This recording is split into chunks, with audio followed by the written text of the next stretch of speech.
నా పేరు త్రివేణి అండి. ధవళేశ్వరం ఇరిగేషన్ డిపార్ట్మెంట్లో వర్క్ చేస్తాను నేను ఒకరికి 70,000 అప్పిచ్చాను. అసలు ఆయనకి ఇచ్చేవా వ్యక్తి కాదన్నమాట. నేను అప్పుడు రావు అనుకుంటూ ఇచ్చాను. ఒక రోజున మా పాప ఒక మంత్రం చదువుకో అమ్మా అని చెప్పింది. ఆ మంత్రం 108 కంప్లీట్ అయింది. అంతే, మా కాలింగ్ బెల్ మోగింది. అతడు ఇవ్వడో అనుకున్న వ్యక్తి నా ఫ్రెండే, బట్ కానీ 78,000 వడ్డీ వేసి పంపించాడు.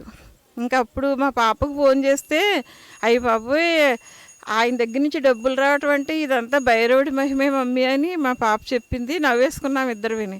తర్వాత మా పాప, అమ్మ నేను అబుదాబి వెళ్ళిపోతున్నాను, వేరే కంట్రీ వెళ్ళిపోతున్నాను, మంత్రోపదేశం తీసుకుంటేనే కానీ నేను వెళ్ళను, లేకపోతే నాకు సాటిస్ఫై అవ్వదు నాకు అని చెప్పి మా పాప నాకు ఫోన్ చేసి మా ఇంటికి వచ్చింది. జనవరి 2న. నాకు అప్పటికి కాలు ఇరిగిపోయిన టైంలోనే భైరవుని తలుచుకున్నాను.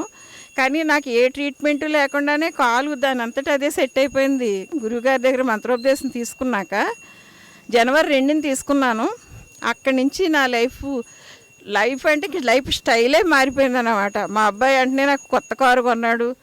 మా డిపార్ట్మెంట్లో నాకు అసోసియేషన్ల తరపున పదవులు, నేను వద్దన్న పదవులు, అలాగే ధనం కూడా ఇంకా చెప్తే దిష్టి తగులుతుంది అన్నమాట. అందుకని చెప్పలేకపోతున్నాను. కనుక వర్షంలా కురుస్తుంది.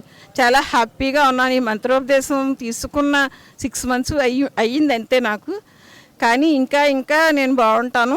అందరూ కూడా మంత్రోపదేశం తీసుకుని అందరూ నాలాగే రిచ్ అయిపోయి నాలాగే హ్యాపీగా ఉండాలని నా కోరిక.